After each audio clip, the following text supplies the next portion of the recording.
Ok, hola, buenos días, ¿me escuchan? Buenos días, doctor, ¿sí se escucha? Bueno, ¿me escuchan?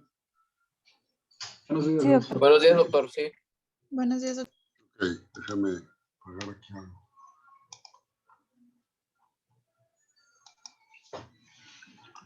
Muy bien, voy a cargar la plática.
Pues, bueno, subo. Quiero quitar nada más el audio y...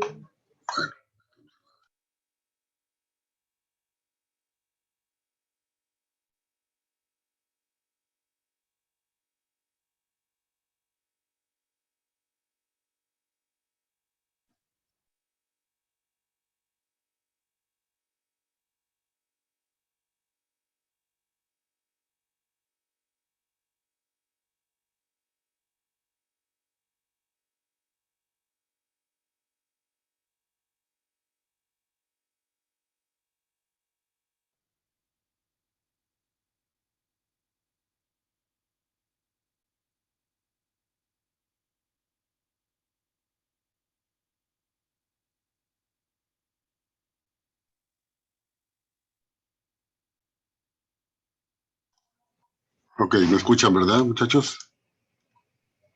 Sí, doctor. Ok, quiero preguntarles algo a cualquiera de ustedes, nada más. Mira, aquí está la primera diapositiva. La segunda, ¿corre? ¿Sí? ¿Están viendo la segunda? ¿Están viendo la tercera? Sí, doctor. Ok, listo. Muy bien, gracias.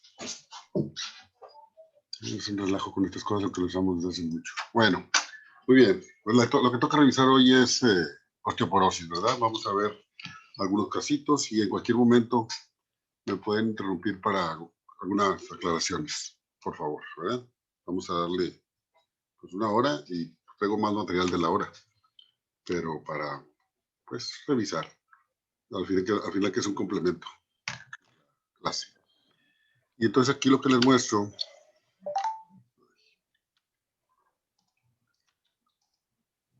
es un primer caso.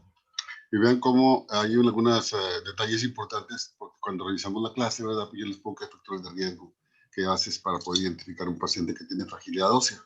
Al final de cuentas, la osteoporosis es una enfermedad que pues, es cada vez más frecuente porque la edad de la gente está aumentando. Vives más y pagas la consecuencia de eso. Pero si bien la pérdida de masa ósea, como les mostré en la curva de adquisición de masa ósea máxima y luego pérdida, entonces la pérdida es un fenómeno universal, pues no todos los pacientes llegan al mismo momento a osteoporosis, ¿verdad? Si tú tienes una pérdida normal, pequeña, de 1% por año, pues a lo mejor tienes osteoporosis a los 80, 90 años, ¿verdad? En cambio, si tienes una pérdida de 5% por año, después de la menopausia en una mujer, pues a lo mejor es osteoporosis en 4 años o 3 años, ¿ok? Entonces, algo muy importante es esta paciente, 48 años de edad, vean cómo tiene retrasos menstruales hace 8 meses, no está en la menopausia, pero está en la perimenopausia. Lo pongo en negrillas, cosas que son importantes como factores de riesgo, ¿verdad? No ha tenido fractura, no ha perdido estatura, su peso y la talla ahí lo ven, no tiene antecedentes de fractura por fragilidad, ese siempre es un antecedente bien fuerte, ¿verdad? Si en la familia, es como tener la diabetes en la familia, ¿no? Te da un factor de riesgo muy importante para diabetes tipo 2. Pues aquí también, haber tenido fractura por fragilidad su mamá o alguien de primer grado, lo pone en riesgo. Y ella se hizo una densitometría, ¿verdad? Ya revisaron también cuáles son los criterios diagnósticos por densitometría, ¿verdad? Y tiene un T-score de menos 1.89. Aquí, nadie se lo pidió y esos son los datos que tiene. Y entonces tú dices, ah, caray, te llega el paciente, ¿qué le hago? ¿Qué le hago? Le doy calcio, vitamina D, le doy terapia de reemplazo hormonal, le doy algún antirresortivo. O sea, cualquiera de los medicamentos que revisamos en la clase, ¿verdad? Que existen. O sea, tengo un montón de opciones de darle, ¿verdad? La enfermedad ósea metabólica más frecuente en el paciente, en las personas, es la osteoporosis. Y la podemos revertir. Por eso es una enfermedad del metabolismo, ¿verdad? La enfermedad ósea articular más frecuente del esqueleto, pues es la osteoartritis. Y la gente confunde mucho eso porque la osteoporosis no duele a menos que la gente se fracture, ¿verdad? Entonces la gente, esa es una confusión muy importante porque coexisten generalmente en pacientes de edad avanzada. Entonces, aquí el asunto es que ella aparentemente tiene osteopenia, o no aparentemente tiene osteopenia, no tiene riesgo de fracturas, está joven, no tiene una enfermedad que en esta edad no sabemos si ella no tiene más de 2 factores de riesgo, o sea, no tiene factores para poder elegir un tratamiento. Entonces, yo les traigo a colación esto porque en esta edad, su masa ósea que tiene es probablemente el determinante de cómo llegó su pico de masa ósea máxima. Entonces, la osteoporosis, muchachos, lo que yo quiero decir es que es una enfermedad en general de masa ósea baja, ¿verdad? Que tenga una densidad baja por densitometría ósea, por DEXA, pero que se ha perdido. Entonces, hay quien...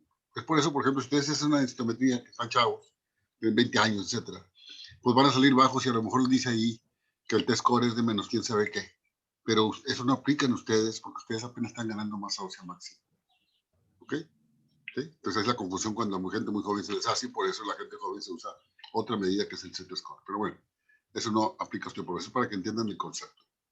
¿Okay? Entonces esta paciente en realidad está pues con una masa ósea dentro de su rango normal, no tiene evidencia de fracturas. O sea, a esta edad necesitarías tener fracturas para decir que tiene osteoporosis.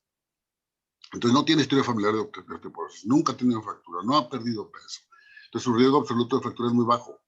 Entonces no hay ningún tratamiento en esta época que pueda determinar el que las mujeres con osteopenia puedan reducir. Sí reducen la pérdida de masa ósea, todos ellos, pero el evento final que queremos prevenir es fractura, ¿verdad? O sea, es como cuando tienes hiperlipidemia, hipercolesterolemia y quieres evitar como evento final la embolia, ¿verdad? El ACV, el stroke, el infarto, ¿verdad? O sea, o hipertensión y quieres evitar la hemorragia cerebral y así. O sea, en este momento no buscamos números, sino buscamos disminuir endpoint. O sea, ¿qué es lo que pasa al paciente si mantiene esa característica biológica? ¿Ok? Entonces volvemos a lo mismo. Pues quién sabe, a lo mejor cambio de estilo de vida, ejercicio, suplementos de calcio y asumir que está en un periodo perimenopáusico y es un periodo donde mi mensaje es los estrógenos. Sin estrógenos, no hay nada que tenga el calcio en los huesos, perdón, que no sean los estrógenos. ¿Ok? O medicamentos antiosteoporóticos. Entonces, en el momento que pierdes estrógenos, ya le dije hace rato, o sí vas a perder hueso, aunque no tengas síntomas. El asunto es a qué velocidad lo pierdes, y por eso entonces es diferente. Diagnóstico de osteopenia, osteoporosis con umbral de tratamiento. ¿A qué paciente le voy a dar tratamiento? ¿Ok? Entonces, como pongo aquí, ¿verdad? O sea, es normal perder hueso, ¿verdad? Claro que es normal. El asunto es que no es normal perderlo tan rápido. Generalmente es más lento y menos severo, ¿ok? Pero bueno, ¿cómo identificamos a quién es quién? ¿A quién tratar? Entonces, a ver una paciente que sí tenemos que tratar 2 o 3 años después de la menopausia y otra paciente que tenemos que tratarla dentro de 10 o 15 años. Que se ahorra medicamento no en función de dinero, sino en exponerse a un medicamento y en exponerse a los efectos colaterales potenciales de cualquier cosa. ¿De acuerdo?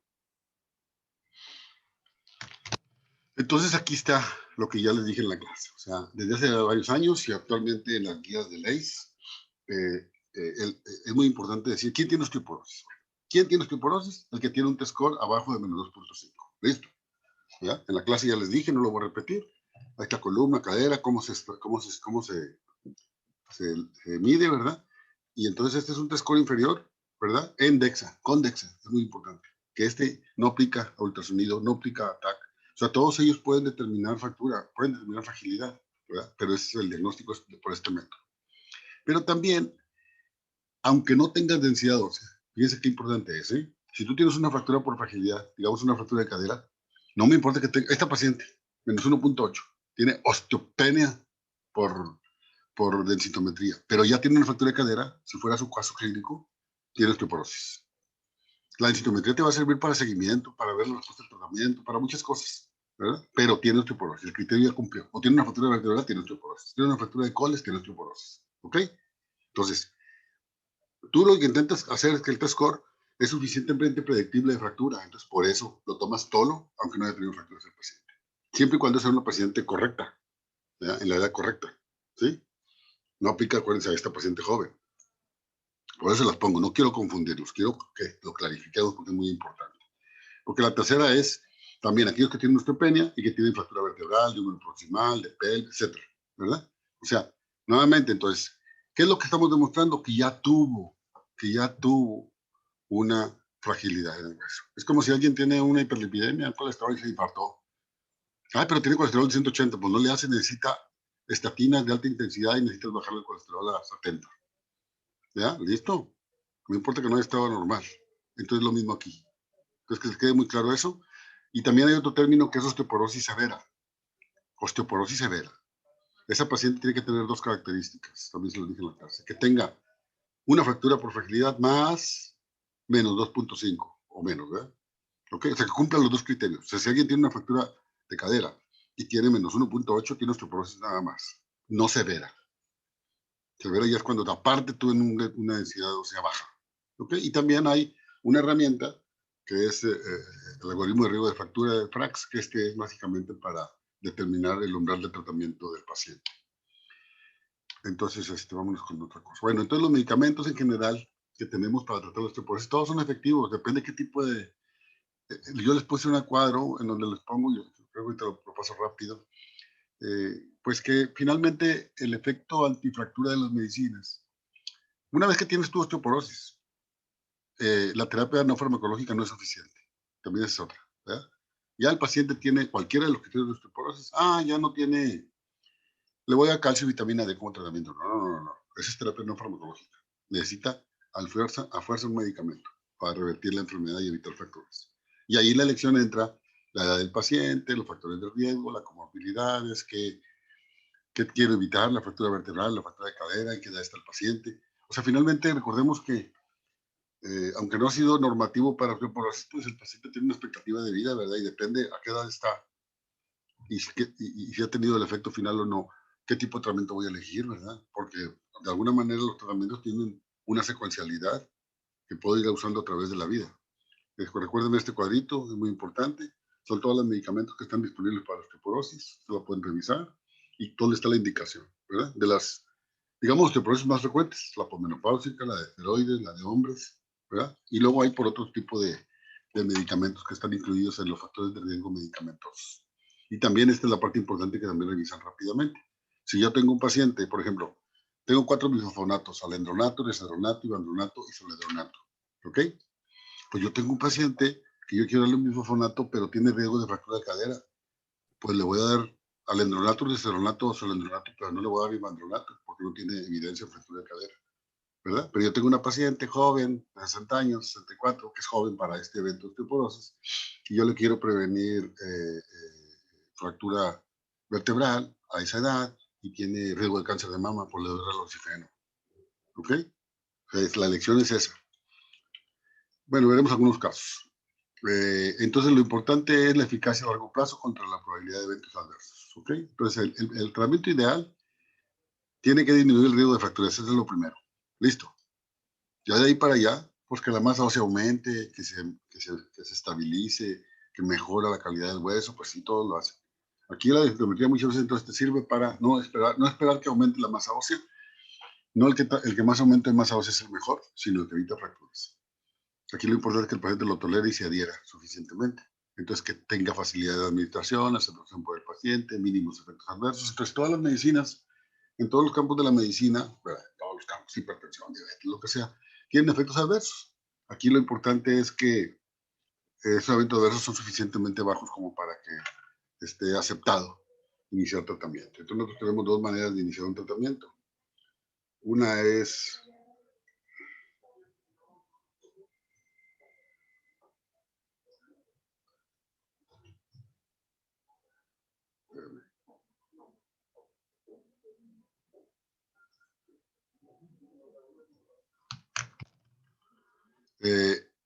puedo iniciar con terapia antiresortiva o puedo iniciar con terapia anabólica y luego antiresortiva. Veremos en qué tipo de pacientes podemos iniciar. Y luego todas las medicinas para la osteoporosis, pues tienen que tener efectividad a largo plazo, ¿ok? Por supuesto que todos los estudios de registro para osteoporosis en todas las medicinas, y así es como les di la clase, y ahorita lo vamos a repetir algunas de estas, pues lo que producen son, vemos la diferencia en cambios en la densidad, ¿verdad? Que no baje. Si baja es que hay una falla de tratamiento. Y que haya disminución de fracturas, eso es lo que se mide. Y evidencia de seguridad, ¿verdad? O sea, ¿cuáles son los tres tipos de fracturas? Fracturas vertebrales, fracturas de cadera y todas las demás, que es las no vertebrales. Y ahí es donde tienes que tener la evidencia. En todos los estudios de investigación para las medicinas de registro, esto se tomó en cuenta. Y bueno, todos tienen algunas terapias que hay que limitarse el tiempo de uso. La terapia de reemplazo hormonal tiene como riesgo potencial el cáncer de mama. Entonces, un paciente que tiene cáncer de mama en su familia, su hermana, su mamá, no debe recibir este tipo de terapia, por ejemplo, ¿verdad?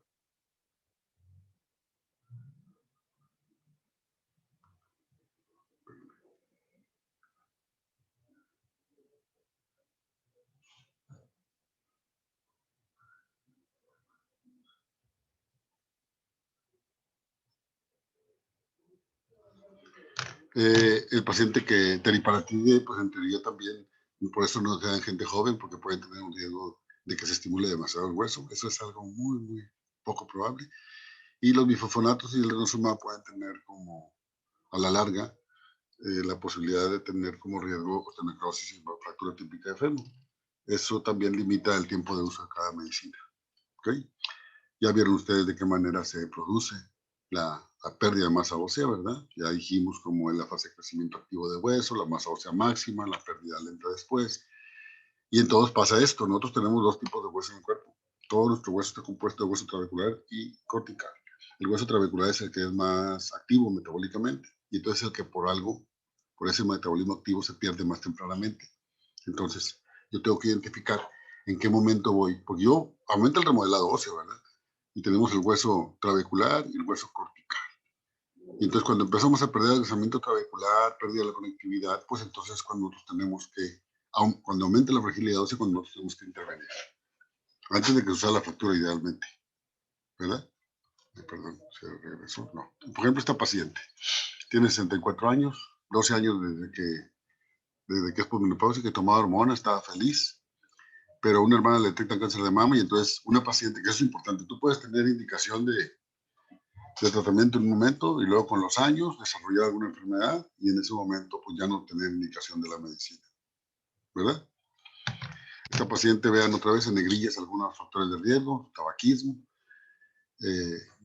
la toma de café, té, Coca-Cola de dieta, no hace ejercicio, no toma calcio. Entonces tiene algunos factores de riesgo. Pero bueno, esta paciente ya estaba en tratamiento con hormonas.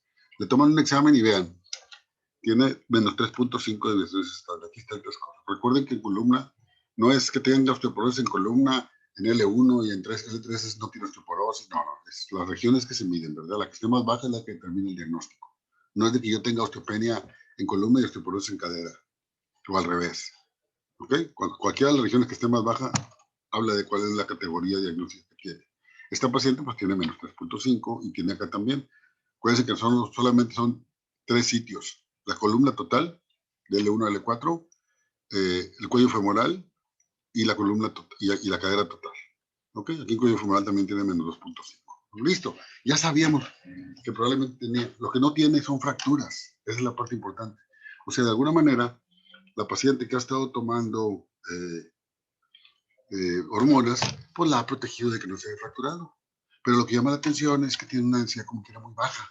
¿ok? A pesar de que tomó terapia previa.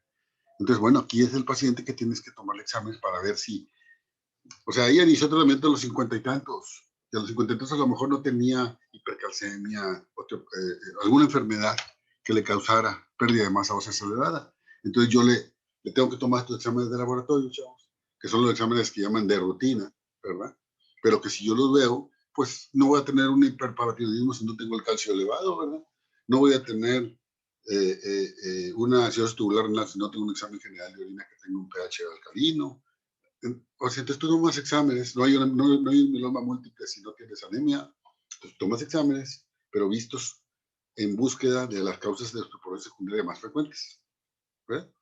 Que son las más frecuentes. Y hay un montón de causas endócrinas, tirotoxicosis, enfermedad de Cushing, insuficiencia suprarrenal, etcétera, ¿verdad? Pero esas ya las identificas porque le hacen la historia clínica al paciente. Si le tomas exámenes de todas las causas que causan osteoporosis, pues le debes gastar un dineral y no tendrías o no ubicarías con frecuencia esas enfermedades. ¿Okay? Entonces, digamos que estos son los exámenes que se toman rutinariamente para evaluar al paciente que tiene una osteoporosis primaria, y si tiene en el cuadro, en la historia clínica alguna cosa adicional, pues le buscas a ver si específicamente, ¿verdad? Entonces, ¿cuál es la fractura por fragilidad más frecuente en esta edad? Es lo siguiente que yo me digo. O sea, ¿qué tengo que evitar? Dijimos que tiene una densidad baja, pero no se ha fracturado. Yo tengo que evitar que tenga una fractura. Y para la elección de mi medicamento. Y tiene otra característica, tiene un riesgo de cáncer de mama, ¿verdad? Porque ahí puedo usar cualquier antirresortivo, ¿verdad? Entonces, ¿cuál usas?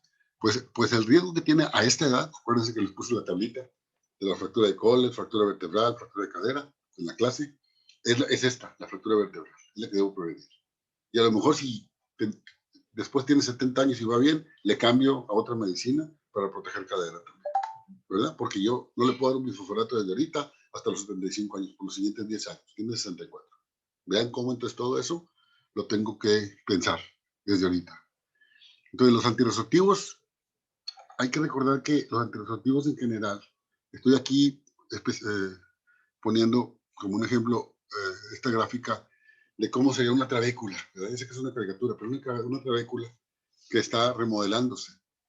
El agente antirresortivo lo que hace no es formar hueso nuevo, sino hace que esta remodelación que está sucediendo la para, y entonces hay una mineralización, se recupera la trabécula.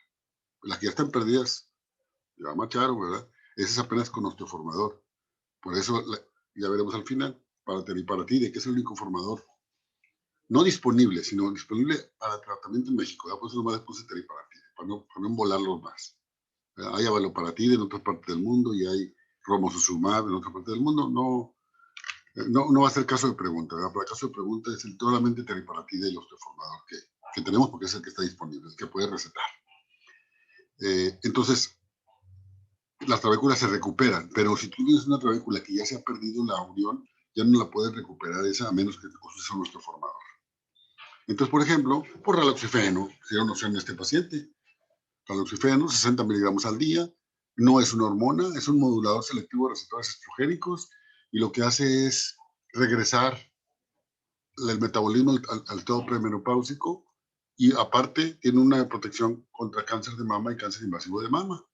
Listo. O sea, no quiere decir que sea el único medicamento. Aquí puedes usar denosumab, puedes usar un bifosfonato, pero pues, como tiene ese otro efecto extraesquelético, pues es una parte de mi elección, ¿verdad? Darle raloxifeno. Y luego, bueno, tiene efectividad en mujeres sin fractura vertebral como esta paciente, que no tiene fractura, sí tiene, ¿verdad? Los números no son importantes, chavos, también. Yo no les voy a preguntar en el examen, ¿verdad? Si es que hago una pregunta de esto. ¿Tuvo 69 o 65 o 60? No, ¿verdad? No. Nada más dónde tiene el cuadro aquel, qué efectividad en dónde tiene, ¿verdad? Cuando hay la elección del tratamiento. Porque la disminución del riesgo, que si bien es importante y puede ser muy relevante en otros medicamentos, pues implica mucho también el grupo de riesgos. ¿Cuál fue el grupo control? ¿Okay? Entonces, que quede bien claro. Sí necesito que sepan si disminuye fracturas vertebrales, no vertebrales, de cadera, ¿verdad? Sí, pero no los números. No se trata de cuál es más potente que el otro. ¿Ok? Sino la efectividad. Porque vean aquí, el paciente que tiene fracturas vertebrales clínicas, ¿verdad? O sea, ya tuvo una fractura, pues todavía es mayor la reducción que produce. Entonces, bueno, yo quiero reducir esta. O sea, recuerden, el raloxifeno no tiene evidencia en fractura de cadera. pero la paciente no tiene riesgo de hipertrofia de cadera, aunque tenga una densidad baja. Tiene una menos 3.5 en columna. Entonces, bueno, le voy a mejorar eso y le digo, luego la voy a pasar a otra medicina cuando avance su edad. ¿Ok? La otra parte importante es que pues se vean como un relojifeno, al igual que los estrógenos, o sea que son, no es una hormona, pero actúa a través de receptores estrogénicos, producen siempre cambios en la densidad mineral ósea que son marginales, vean, 3, 4% a través de los años. Este es el estudio de registro. A diferencia de los bifosfonatos que se tienen 7 años, 8%, ¿verdad? 7%, perdón, 8%. Pero bueno, ahí demostramos la efectividad de esto. Cadera, la cadera tiene más hueso cortical. Siempre todos los medicamentos tendrán menos efecto en cadera, ¿ok? En porcentaje. Porque la mayor parte, yo le dije hace rato, la mayor parte del tejido metabólico óseo activo es trabecular. Aunque nuestro cuerpo tiene más hueso cortical, 80% hueso cortical. Pero ese poquito hueso trabecular que tiene el 20% es el que es más activo metabólicamente. Y bueno, alguna paciente que yo he tratado desde por 15 años, ha seguido viniendo y vean cómo las curvas son de mantenimiento muy buenas. ¿Listo? Mientras la mantenga, si no desarrolla riesgo de fracturas, el paciente pues no tiene por qué. O sea, ¿cuánto tiempo puedes usar la medicina? A diferencia de los bifosfonatos, que solamente los puedes usar por 5 años.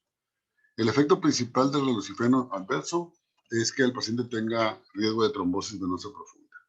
Entonces, pues tú tienes que al paciente evaluarle que no tenga ese riesgo.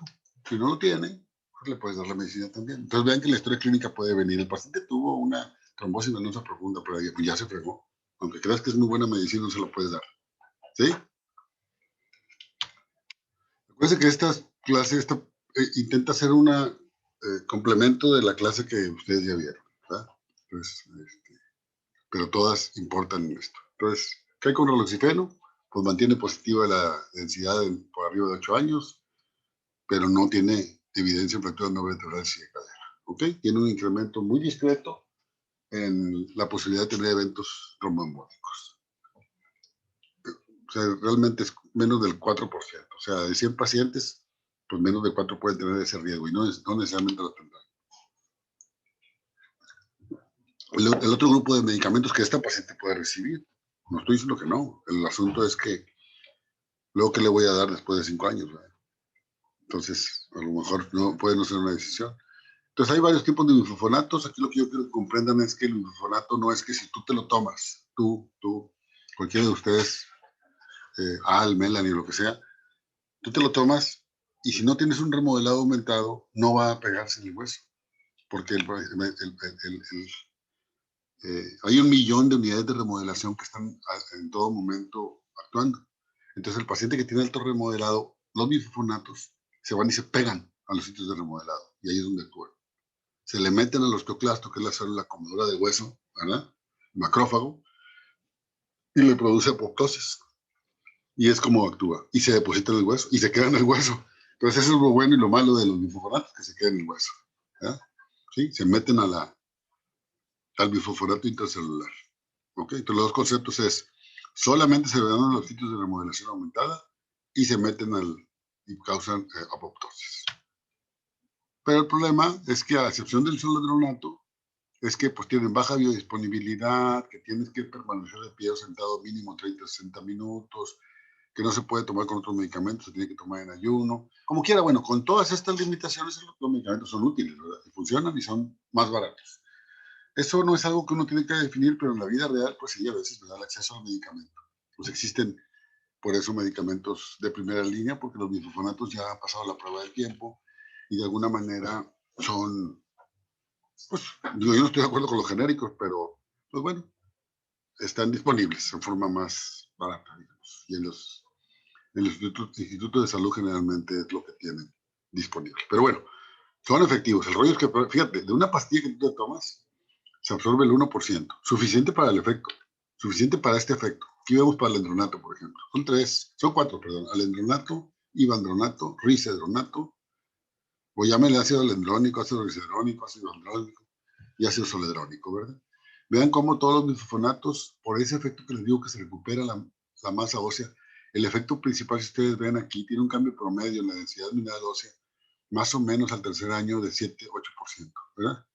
Y después se mantiene, en realidad no aumenta mucho más, ¿verdad? Porque ya no tiene un efecto anabólico.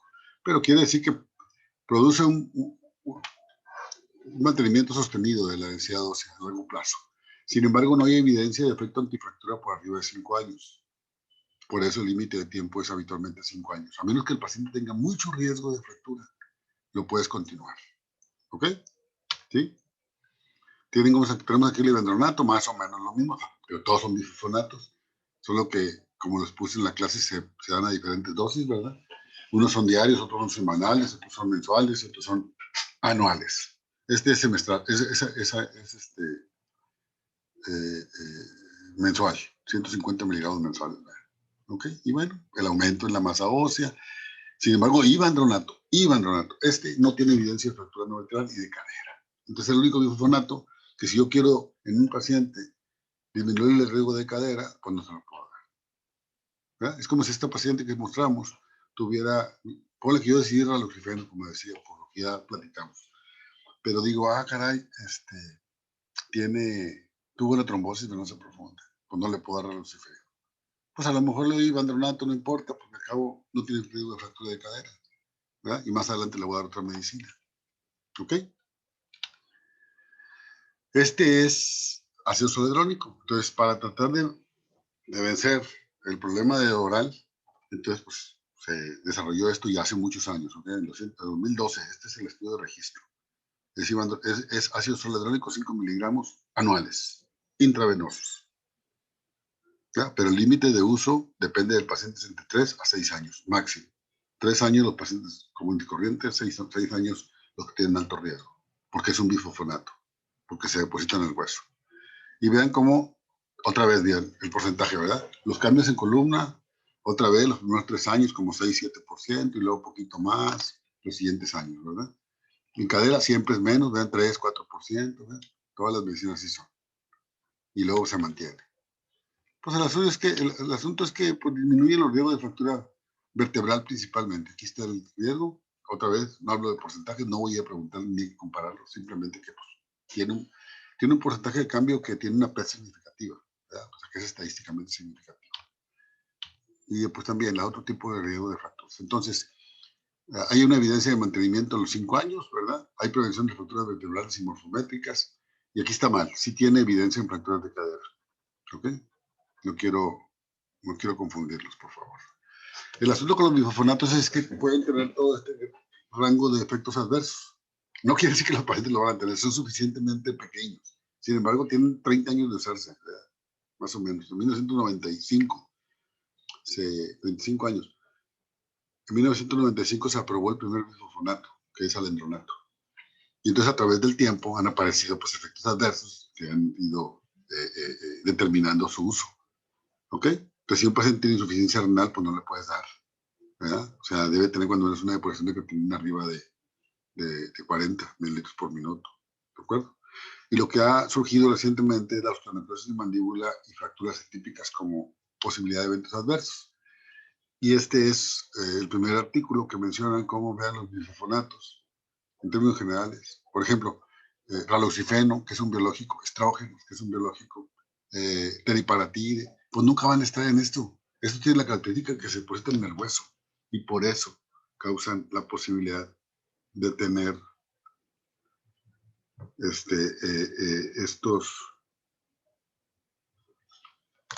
estos eventos, ¿verdad? Entonces, es lo que limita su uso. Y también estas fracturas atípicas. Cuando se tiene más de 5 años de bifosfonatos, las fracturas de cadera son acá arriba, ¿ok? En el cuello femoral, en este sitio. Cuando son estas son fracturas muy raras. Y son también fracturas, pero se da porque el hueso se vuelve demasiado rígido, duro, en lugar de fuerte. Entonces son llamadas fracturas atípicas cuando es porque se usan por tiempo prolongado a dosis elevadas. Por eso el límite de uso.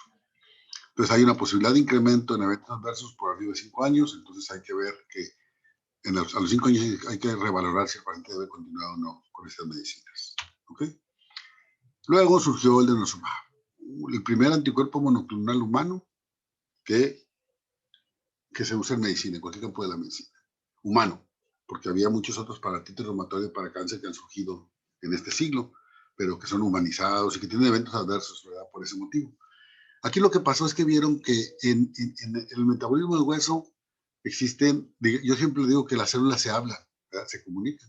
En este campo, pues hay el osteoblasto, el osteocito y el osteoclasto, ¿verdad? Y entonces ellas mismas se hablan para que se active la resolución ósea y luego viene la formación, como ya acabé, vente para acá, ¿verdad? Ya acabé, ahora que se mineralice, hay algo así, hay una secuencia, cuando les mostré el ciclo de remodelado en la clase. Pero entonces hay un factor muy importante que es el RAN y el RAN ligando. Esa asociación es la que hace que se recluten muchos osteoclastos. Y entonces haya una resolución ósea excesiva, ¿verdad? En la menopausia. Entonces lo que hizo una compañía farmacéutica es hacer nosotros tenemos normalmente en el cuerpo una proteína que se llama osteoprotegerina, nunca mejor llamada, ¿verdad? La que hace es que se module, que no haya una resolución exagerada. Y los pacientes con osteoporosis menopáusica, los que toman esteroides, los que, etcétera, pues tienen una deficiencia de osteoprotegerina, la pierden. Entonces, pues hicieron una osteoprotegerina like, ¿verdad? Listo, ahí te va. Y entonces esto hace que se inhiba la formación ósea, que inhiba sin tocar el hueso, sin depositarse en el hueso, dejando el osteoblasto, que es el formador de hueso libre. Y este es el estudio de registro, el estudio Freedom, 10 años se hizo. Pero bueno, lo importante es que, a diferencia de los otros bifosfonatos, lo que se vio es que el incremento en la masa ósea es un incremento continuado, ¿verdad? Y pueden llegar a tener hasta los 10 años estos porcentajes de ganancia, aunque no es osteoformador, no es osteoformador. Pero como deja libre el osteoblasto, sigue funcionando todo ese tiempo. Es un medicamento que se pone 60 miligramos subcutáneo cada 6 meses y que puede usarse pues, con facilidad hasta 10 años. Aunque igual a los 5 años debes de empezar a valorar. Esto es lo que muestra, estas tablas que me pongo a la derecha, muestran precisamente en los dos grupos que se usaron cómo disminuye el riesgo de fracturas vertebrales y el riesgo de fracturas de cadera y no vertebrales. O sea, los tres que estamos diciendo. ¿Verdad? Que esta paciente que vimos también puede usar esto, pero a lo mejor yo como que le voy a agarrar el cifreno porque después le paso a denosumab, ¿no? Y pues entonces ya tengo seguro que le voy a dar por los siguientes 10, 15 años medicamento. Cualquier medicamento para la osteoporosis, salvo los bisfosfonatos que se depositan en el hueso, tiene regresión del efecto, ¿verdad? O sea, yo lo suspendo y se me viene para atrás todo, porque no tengo hormonas. Entonces siempre tengo que subir el medicamento, ponerlo en un mejor nivel al paciente, subir, la densidad del hueso, evitar fracturas y entonces después usar un medicamento secuencial para mantener el efecto benéfico que he tenido. ¿Ok? Aquí está la frecuencia, la fractura de cadera, aquí como disminuyen importantemente y tiene muy pocos efectos adversos del denosumab. También, poquitísimos, vean cómo aquí esto necrosis mandibular y fractura típica en algunos pacientes en el estudio de registro, pero súper bajo. Pero bueno, no están exentos del riesgo. No es que no existan. ¿Ok? Entonces los bifosfonatos y el denosumab pueden tener como efecto adverso osteonecrosis mandibular y fractura femoral típica. Lo demás, no hay ningún riesgo. Entonces está bien tolerado. El estudio de registro, el estudio Freedom, así como lo que le mostré para el resto de los medicamentos anticonceptivos, es de 3 años.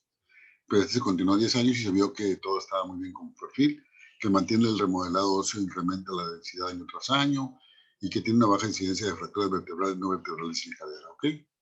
Acuérdense mucho, la reversibilidad, ¿verdad? La descontinuación de los tratamientos de osteoporosis está asociada con una mayor o menor disminución de la densidad.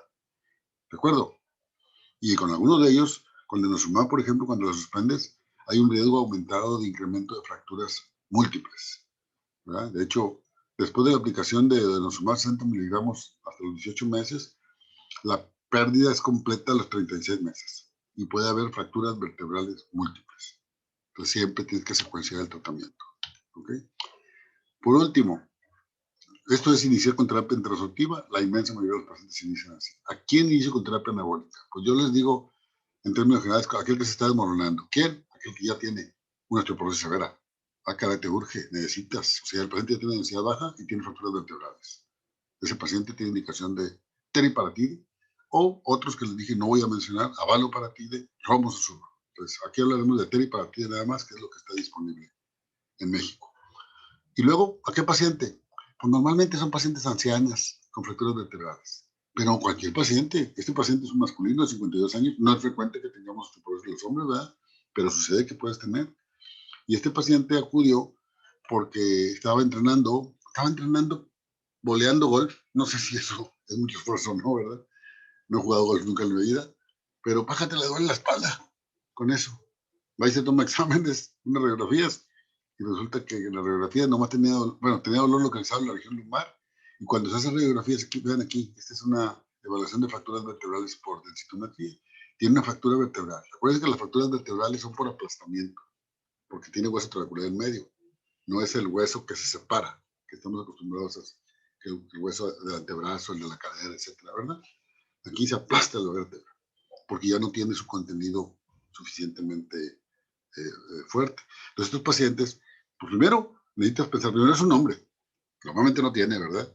Y tuvo una fractura vertebral ante una fractura por fragilidad. ¿Quién dice que eso no es por fragilidad? Entonces, yo le voy a sospechar que tiene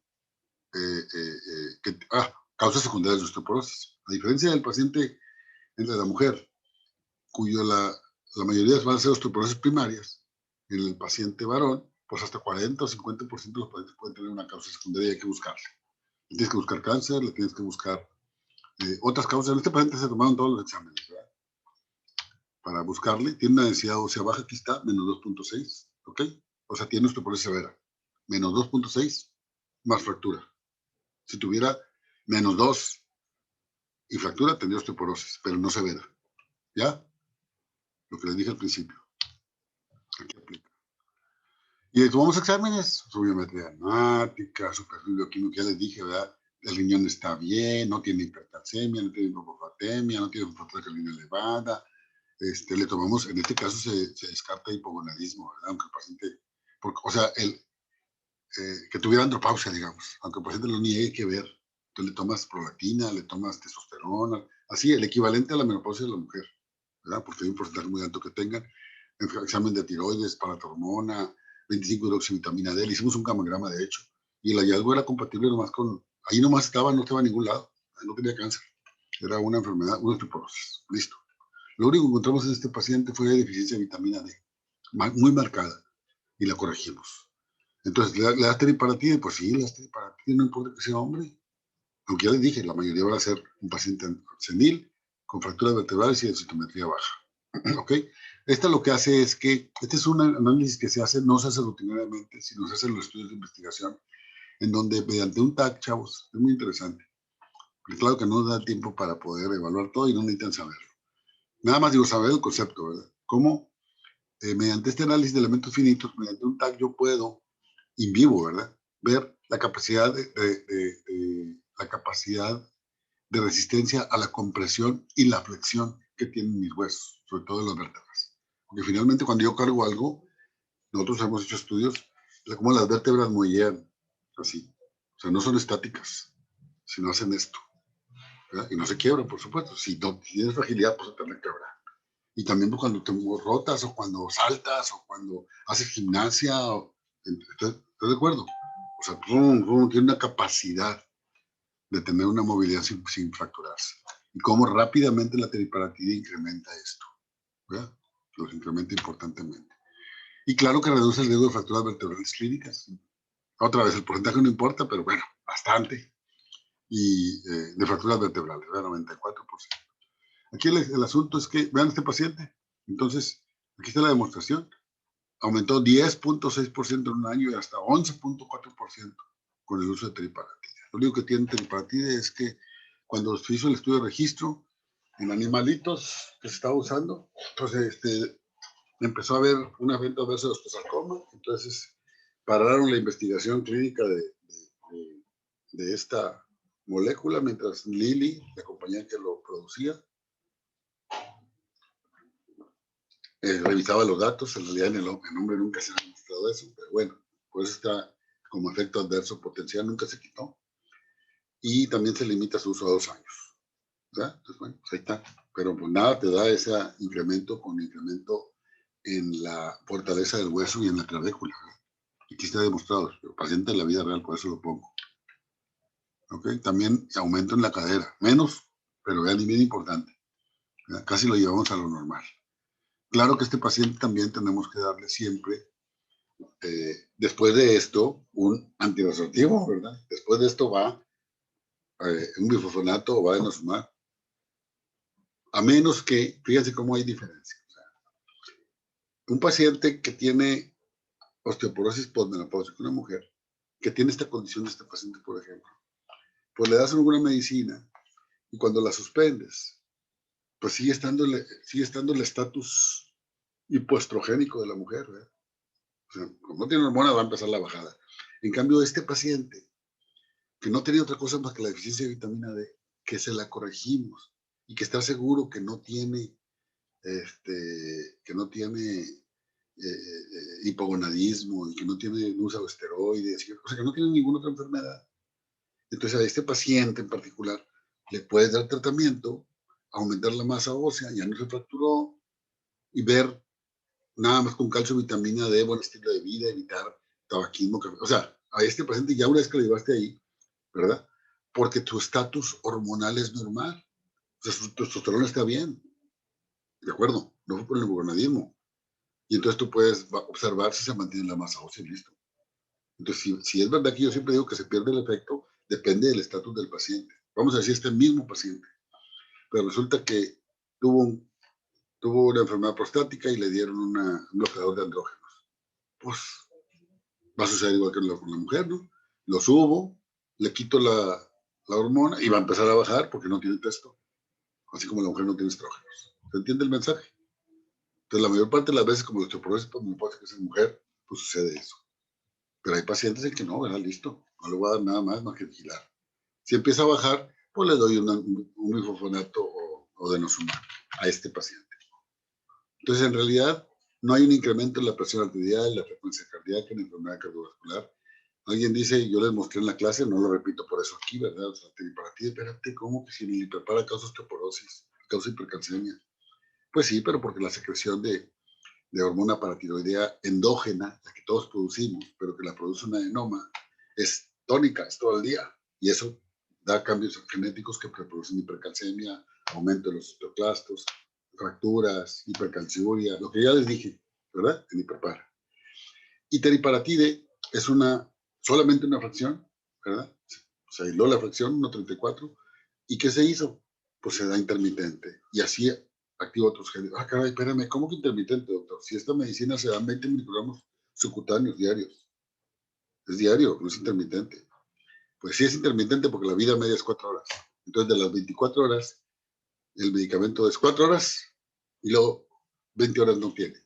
Y eso hace que se generen otros genes que producen osteoformación, ¿verdad? Entonces, yo les puse una tablita en la clase donde de un lado pongo teriparatide tónica, aumento osteoclasto, osteoporosis, etc.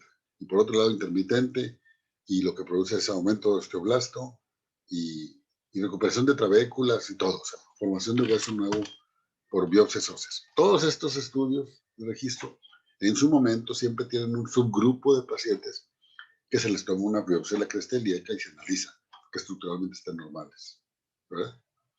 Entonces, para demostrar el efecto antiresortivo osteoformador que tienen.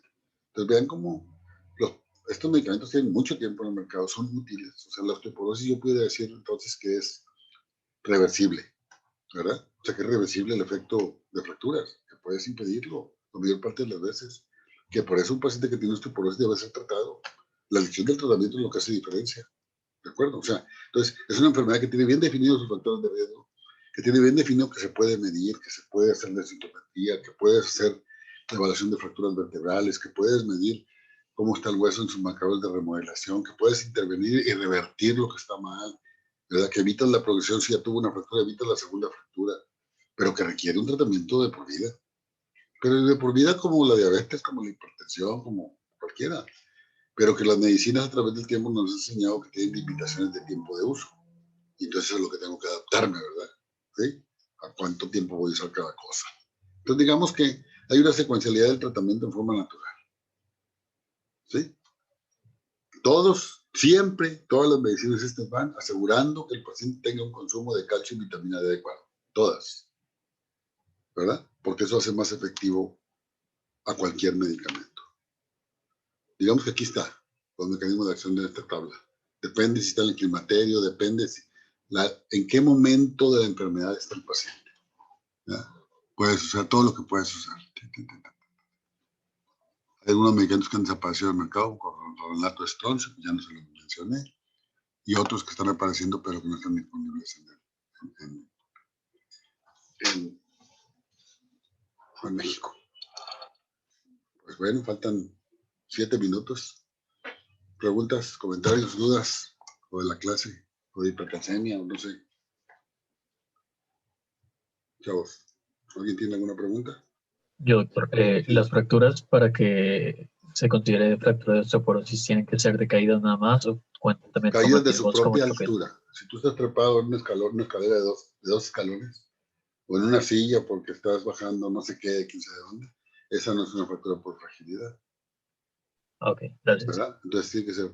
Eso es muy importante para tu pregunta, porque muchos dicen, si usted ha tenido una fractura por... No. Ah, bueno, una vez me fracturé el antebrazo, pero porque me resbalé.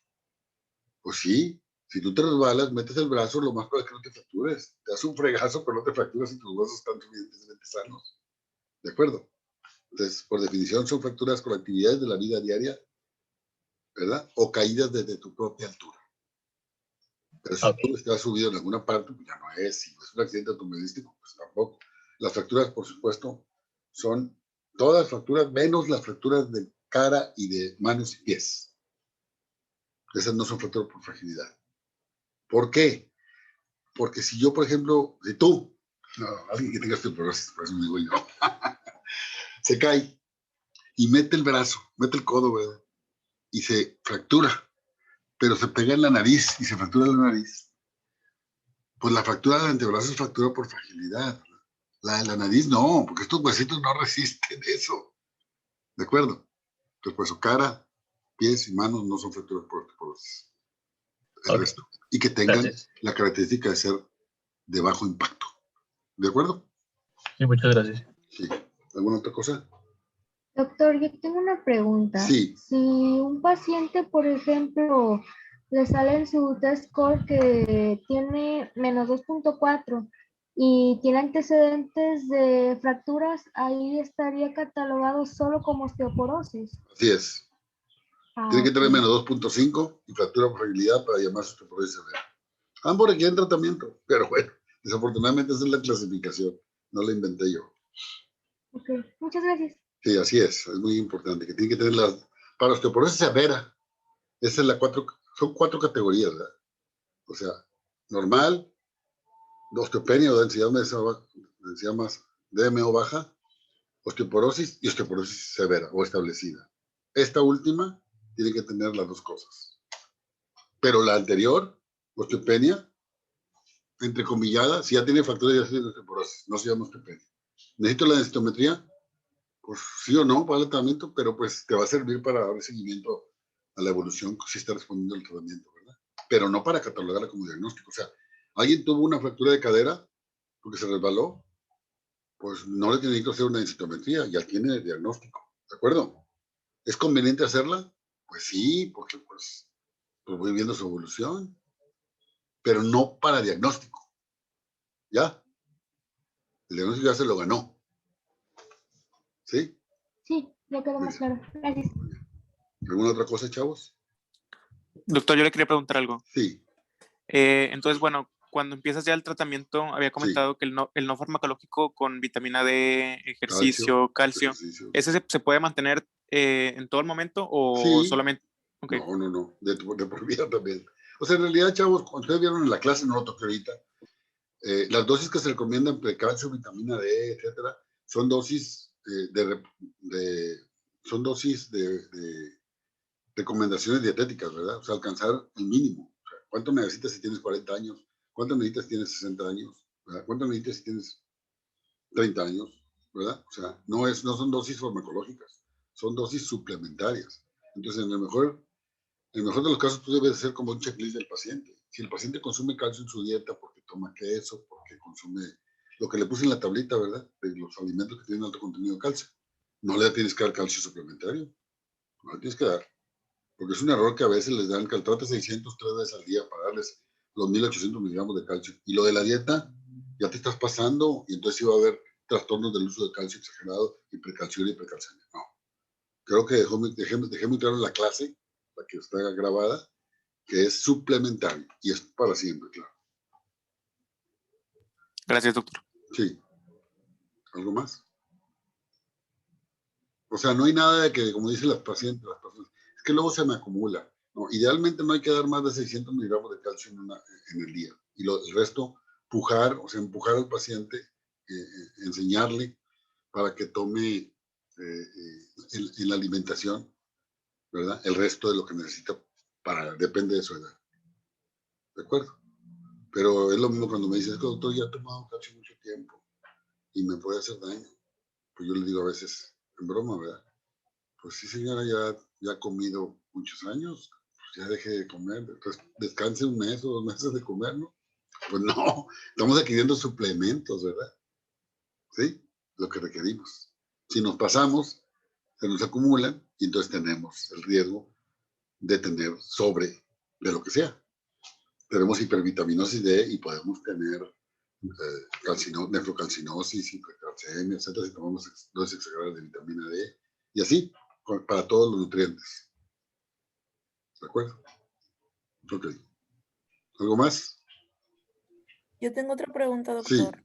Los bifosfonatos no se pueden dar 5 años y luego descansas y luego Sí. en el medicamento y luego 5 años. Sí. Sí. De hecho, los bifosfonatos tienen la particularidad de que tienen, le digo, bueno y malo. Se depositan en hueso, entonces tú puedes tener holiday. O sea, ¿qué significa? Yo le doy 5 años, el paciente no tiene mucho riesgo de fractura, lo suspendo, lo sigo con alguna medida y el momento que se activa otra vez el metabolismo, lo vuelvo a reiniciar, aunque no dé nada intermedio. O puedo dar un bifosfonato y luego darle redoxifeno y luego darle bifosfonato otra vez. Sí. Lo que pasa es que en ese momento tienes que valorar el riesgo de fractura que tiene el paciente. Nuevamente, cuando yo lo inicio, el tratamiento es porque tiene un umbral de fracturas que necesito mejorar. Cuando lo inicié la primera vez. Con el tiempo, lo mejoro y cambia su riesgo de fractura. Ahí tomo otra decisión. Pero si, por ejemplo, si alguien tiene un riesgo de fractura muy grande, no ha mejorado mucho su diversidad, ahí se ha indicado seguirlo hasta por 10 años. ¿Verdad? Ok, muchas gracias. Sí. Listo. Bueno, ya son las 9. Bueno, chavos, suerte, buen fin, cuídense. Gracias, No igualmente. se contaminen de COVID ese. Ni lo lleven a Gracias, su casa. doctor. Gracias, doctor. Gracias, doctor. Bye. Gracias, doctor. Gracias, doctor. Gracias. Gracias, doctor. Que tenga buen día. Igualmente, bye. Gracias, hasta luego. Sí, nos vemos.